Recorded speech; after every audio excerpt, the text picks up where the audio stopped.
बाबा साहब डॉक्टर भीमराव अंबेडकर जी बहुजन नायक BAMCEF DS4 Bahujan Samaj party के संस्थापक, भारत देश की राजनीति को बदल देने वाले महामना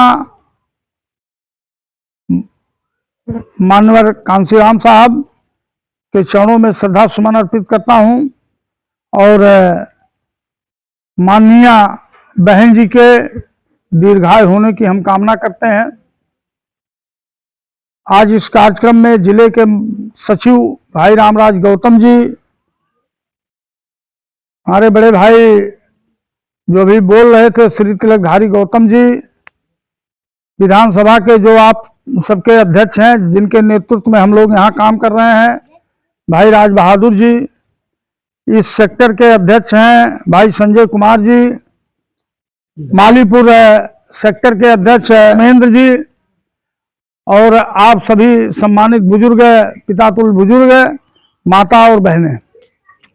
मीडिया, बहुजन समाज पार्टी में मीडिया का काम देख रहे मीडिया प्रभारी के रूप में हम सबके बीच में जो फोटोग्राफी वीडियोग्राफी कर रहे हैं भाई विजय बहादुर जी। आज हम लोग यहाँ बड़ेपुर सेक्टर की, जलालपुर विधानसभा में 45 सेक्टर बनाया गया। जैसे किसी चीज को करने के लिए बढ़िया से हो काम, सुचारू ढंग से काम हो, तो वो सुचारू ढंग से करने के लिए माननीय बहन जी के आदेश पर इस जलालपुर विधानसभा को, अब आप ये जान लीजिए कि आपका ये आखिरी हजपुरा तक हमारा विधानसभा जाती है। जब यहां से चलेंगे तो फुलवरिया चौराहे तक, पिंडोरिया से हम लेकर के चलेंगे तो सुल्तानगढ़ तक, धंवरुआ से लेकर के चलेंगे तो पिंडोरिया तक। ये इतनी बड़ी विधानसभा है, बहुत बड़ी विधानसभा है। तो इस विधानसभा के 10-10 बूथ को, 9 बूथ को, 11 बूथ को मिला करके सेक्टर बनाया गया है। तो बड़ेपुर सेक्टर कितने बूथ है भाई अध्यक्ष जी? 10 बूथ यहाँ पे हैं। कई बूथ? 10 बूथ है। तो जैसे आप यहाँ सेक्टर अध्यक्ष हैं, मालीपुर के हमारे सेक्टर अध्यक्ष धर्मेंद्र जी बैठे हैं, तो हम लोग माननीय बहन जी का मतलब था, बहुजन समाज पार्टी का मतलब था कि हम छोटे छोटे टुकड़ों में जब बटे रहेंगे, बट करके हम अपना काम करते रहेंगे। तो और इधर आपने देखा, अभी चुनाव हुआ था, डॉक्टर राजेश सिंह यहाँ चुनाव लड़े थे, चुनाव हार गए। इसके पहले डॉक्टर छाया वर्मा चुनाव लड़ी थी, चुनाव हार गए। तो 2 बार इधर हम लोग चुनाव जो हार गए, लगभग 10 साल से बहुजन समाज पार्टी सत्ता में नहीं। तो भाई पार्टी सत्ता में नहीं है, क्यों नहीं है, इसकी समीक्षा होनी चाहिए कि नहीं होनी चाहिए। और अगर कोई कमी है तो उस कमी को हमें निकालना चाहिए कि नहीं निकालना चाहिए। हमको अपनी बात, हमारे लोग, हम अपनी बात लोगों में नहीं पहुंचा पाए, अपनी बात लोगों में नहीं बता पाए, तो ये बात बतानी चाहिए कि नहीं बतानी चाहिए? बतानी चाहिए लोगों में ना, कि बहन जी ने क्या काम किया, बहुजन समाज पार्टी की सरकार में क्या काम हुआ, क्या नहीं हुआ, हमको क्या करना चाहिए। अच्छा, इसके साथ साथ हमें यह भी देखना था कि जो हमारे ये 9 बूथ है, यहाँ पर 10 बूथ है, तो 10 बूथ का हमारे अध्यक्ष सही है कि नहीं है, कमेटी हमारी सही है कि नहीं। अरे भाई, एक गांव में एक बूथ पे, जैसे बड़ेपुर में मैं समझता हूँ 3 बूथ होगा, क्यों 3 बूथ है, और 3 बूथ पे, एक बूथ पे 5 पदाधिकारी हमारे होते हैं। एक विधानसभा अध्यक्ष होता है, फिर बूथ अध्यक्ष होता है, और बूथ का महासचिव होता है, और 3 हमारे संगठन सचिव होते हैं। 5 लोग होते हैं। अगर 10 बूथ है, एक बूथ पे 5 लोग हुए, तो यहां पर संख्या होनी चाहिए पदाधिकारियों की 50, 10-50। और हमारे 10 बूथों पर एक एक सचिव, उनको हम कहते हैं सेक्टर सचिव कहते हैं, या उसी को बूथ प्रभारी भी कहते हैं। तो 10 वो हो जाते, 50 10 60। और सेक्टर अध्यक्ष जैसे संजय कुमार जी महासचिव कौन है? श्री खुशीराम जी है। तो 60 तो 62 लोग एक पदाधिकारी हो गए, 62 और एक बीबीएफ 63 हो गया, एक वामसेव का पदाधिकारी 64 हो गए। अब ये 64 लोग हो जाते। जब हम 9 बूथ पे मिलकर के 64 लोग काम करना शुरू कर देंगे तो क्या कोई घर बचेगा जहां अपनी बात न पहुंचा पाए? क्या कोई बिरादरी बचेगी जहां हम अपनी बात न पहुंचा पाए? हर बिरादरी के यहां हम जा सकते हैं, हर बूथ पे हम, हर घर पे जा सकते हैं, हम अपनी बात बता सकते हैं।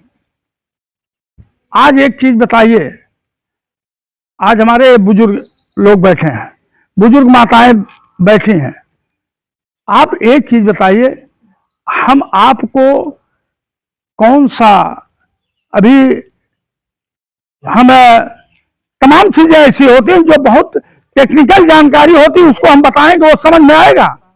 हो सकता है 2-1 लोगों को समझ में आ जाए, लेकिन बाकी लोगों को समझ में आने वाली चीज नहीं है।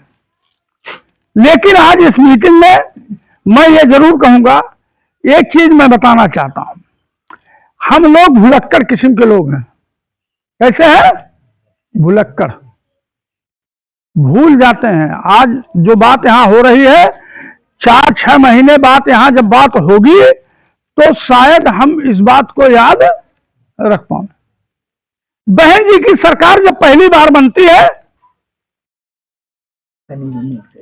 बहन जी की सरकार जब 3 जून 1995 के बनती है सरकार, उसी दिन बनती है, तो पहला काम बहन जी ने क्या किया था आप लोग बताइए। गांव के लोग, हम सभी लोग हैं, सभी लोग जानते, बहन जी को सभी मानते हैं, मानते हैं नहीं मानते? बहन जी को सभी, पहला काम उन्होंने क्या किया था?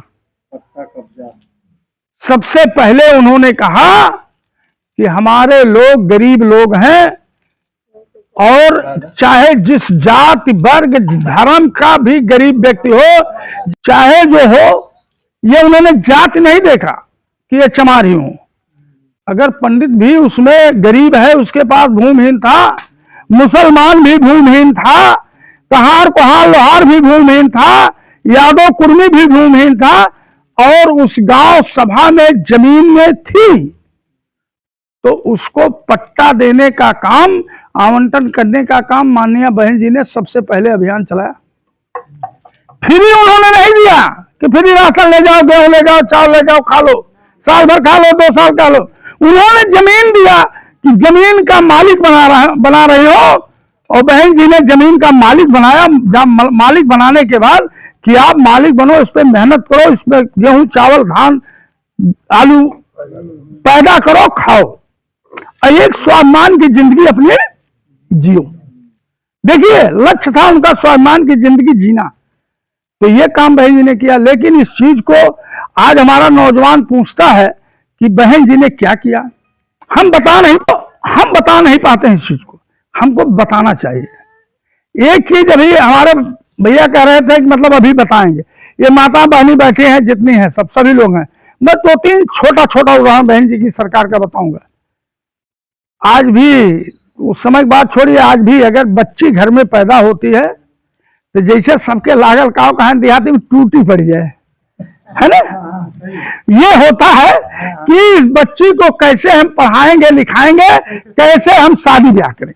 एक समस्या, जैसे बच्ची पैदा होती है कैसे दिमाग में बात नाचने लगती है। लेकिन बहन जी की सरकार थी, तो वो चूंकि गरीब परिवार में पैदा होकर के यहां तक पहुंची है, उन्होंने संघर्ष किया, उन्होंने देखा बच्ची पैदा होते ही एक बीमा हो जाता था, 20,000 गवर्नमेंट के सरकारी अधिकारी कर्मचारी उसको बीमा कर देते थे उस बच्ची के नाम, कि ये बच्ची जब 18 साल की हो जाएगी तो उसको 1 लाख रुपया मिल जाएगा।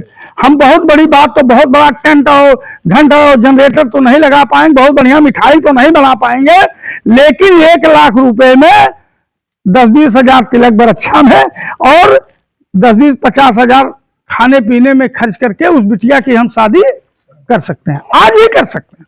और जो गरीब सबका आज वो कर रहा है। भाई जिसके पास जितना हैसियत होगी उस हैसियत से 10-10, 20-20, 50-50 लाख लोग खर्च करते हैं। लेकिन ये काम करने की बहन जी ने सोचा या तो इसको कर लेंगे, या 18 साल की बच्ची होते होते वो हाई स्कूल इंटर पास कर लेगी, मान लीजिए अगर पढ़ने में बढ़िया है, अच्छी है, वो बीए करना चाहे, एमए करना चाहे, या एएनएम करना चाहे, जीएनएम करना चाहे, इंजीनियरिंग करना चाहे, बीटेक एमटेक करना चाहे, तो वो बिटिया हमारी पढ़ सके। और वो निःशुल्क बहन जी ने व्यवस्था दिया कि उसकी कोई फीस नहीं लगेगी। था कि नहीं था? उनकी सरकार में था ना। लेकिन इस बात को हम बताते नहीं है, भूल जाते हैं। और यह भी उन्होंने किया कि जैसे बिटिया हमारी हाई स्कूल पास होती है 10,000 रुपया, इंटर पास होती है 15,000, और कुल मिला करके 25,000 रुपया और एक साइकिल। ये मिलता था कि नहीं मिलता था? हाँ, मिलता था ना। तो अगर हमारी बिटिया पढ़ेगी लिखेगी, आगे बढ़ेगी, हमारे बच्चे आप पढ़ेंगे लिखेंगे आगे बढ़ेंगे, तभी तो हमारा विकास होगा। और आज क्या है? आज आपका वजीफा बंद। जो लड़के बीए बीएड बीटीसी कर रहे थे उनकी छत पूर्ति मिलती थी, वो बंद। तो ये बात हमको समाज में बताने की जरूरत है कि नहीं? है कि नहीं है? तो लेकिन हम भुलक्कड़ हैं, हम भूल जाते हैं। हम इस बात को लोगों में चर्चा नहीं करते कि अरे बहन जी की सरकार होती तो आज हमारे घर में बिटिया साइकिल पर आ जाती, साइकिल से अगर 8-10 किलोमीटर स्कूल होता तो हमारी बिटिया वहां पढ़ने जाती। 25,000 रुपया मिल जाता तो उसके कॉपी किताब और कपड़ा लत्ता की व्यवस्था हो जाती। 25,000 कम नहीं होती है। यही लोग दिल्ली बंबई कमाते हैं जाकर के, लुधियाना हरियाणा जाके कमाते हैं। मैं देखता हूं साल 1.5 साल के बाद आते हैं, तब भी 25,000 अपने परिवार को नहीं दे पाते। कि देते हैं? जब नहीं देते हैं, तमाम चीजें इस तरह से थी कि बहन जी के सरकार में तमाम सुविधाएं मिली, लेकिन आज का हमारा नौजवान, हमारा बेटा, हमारी बेटी इस चीज को नहीं देखते हैं। देखते क्या आजकल है? जितने घर है यहाँ बिरादरी है 50 घर है। कोई घर नहीं, 2-1 घर को छोड़ करके मैं समझता हूं कि सबके घर में वो बड़की मोबाइल, क्या कहते हैं उसको भाई, एंड्रॉइड मोबाइल है कि नहीं है? है ना? सबके घर में है। लेकिन उस मोबाइल में अगर पार्टी का कोई संदेश आ गया तो उसको नहीं देखेंगे, कोई सामाजिक काम आ गया उसको नहीं देखेंगे। देखते क्या है? वो निरहुआ वाला गाना। 2-4% ऐसे बच्चे हैं जो मोबाइल से हमारे पढ़ते हैं। ऐसा नहीं है कि सब ऐसे हैं। कुछ बच्चियां हमारी उस मोबाइल से पढ़ रही हैं, लिख रही हैं। ऐसा नहीं है कि सब वही कर रहे हैं। लेकिन अगर उस मोबाइल पे आना शुरू हो जाए, लोग देखना शुरू कर ले हर घर में, तो जो बहन जी वहां ट्वीट करके बोलती हैं, ट्वीट करती हैं, तो अपने ट्विटर पे लिखती हैं, हम कुछ लोग देख करके रह जाते हैं।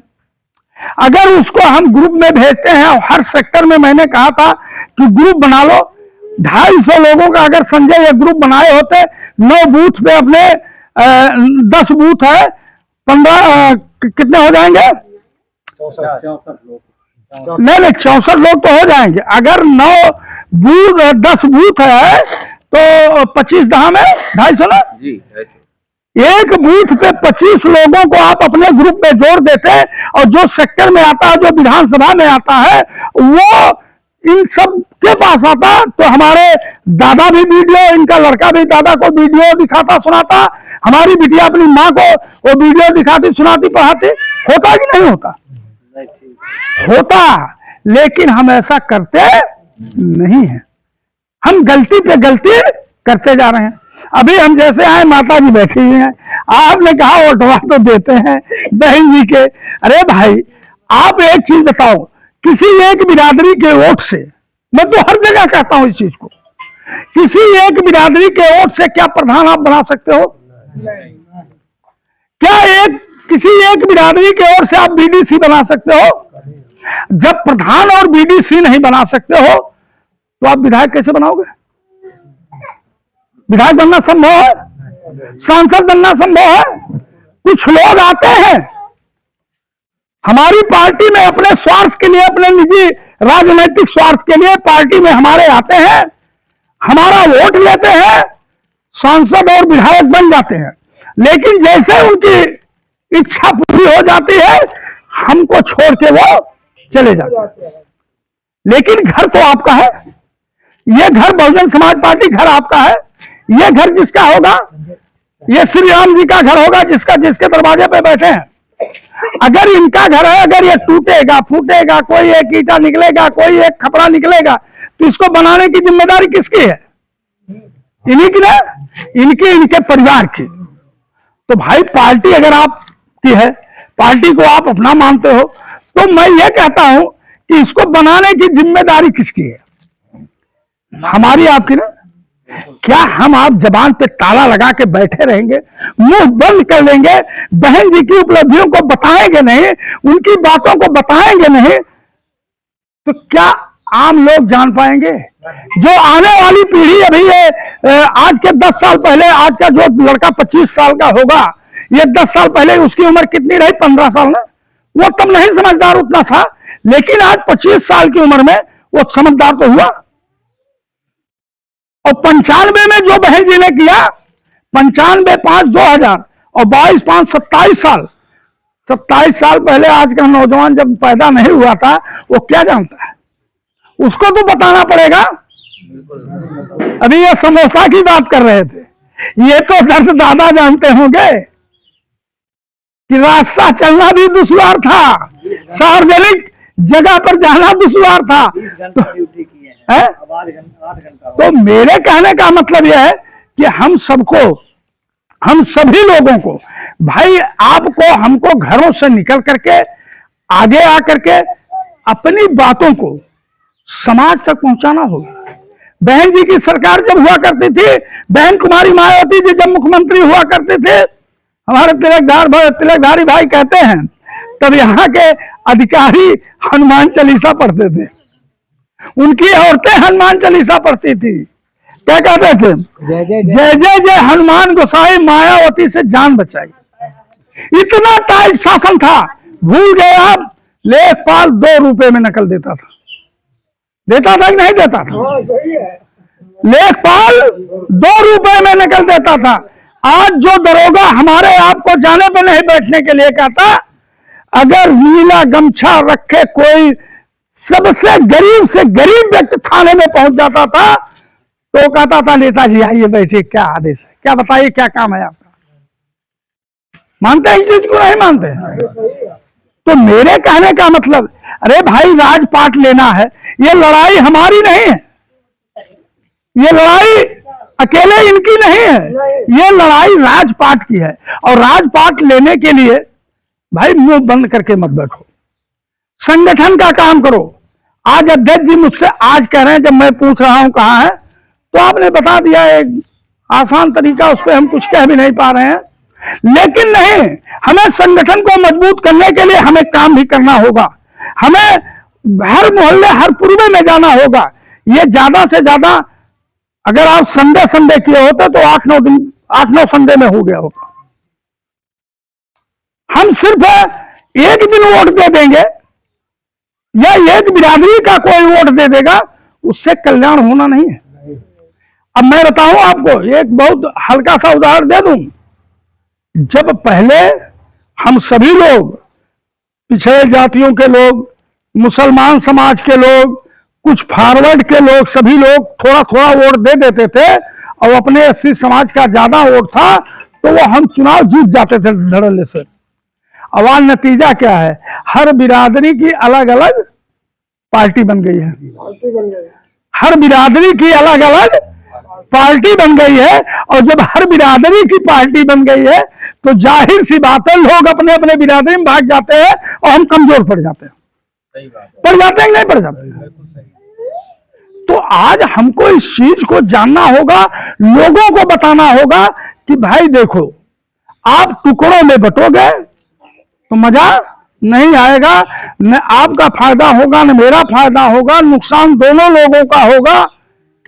ये झोला टांग के आरएसएस वाले आते हैं। भारतीय जनता पार्टी के एक विंग है आरएसएस, वो झोला टांगे आते हैं रामराज, और सीधे ये गांव में जब जाते हैं कहते हैं कि कुल तो ठीक है, मायावती की सरकार बड़ी टाइट राहत है, लेकिन जैसे मायावती मुख्यमंत्री होथिन तैसे कुल चमरन के दिमाग खराब हो जाता। और ये कह के जब ये भरौटी में कहते हैं, करौटी में कहते हैं, लहरौटी में कहते हैं और बिरादरियों में कहते हैं, तो उनका दिमाग भड़क जाता ना सही कहा थे हो। और जबकि अगर कोई कुम्हार का बेटा आपके पास आ जाए, कोई नाई आ जाए, कोई लोहार आ जाए, आप मुरवरिया बैठाओ, सुबह बैठाओ दे ना, इज्जत देते हैं नहीं देते हैं? तो जब देते हैं तो उनसे हमको कहना भी होगा कि भाई हम आपको अपमान तो नहीं करते हैं, हम आपको बेइज्जत तो नहीं करते, हम तो आपको सम्मान देते हैं।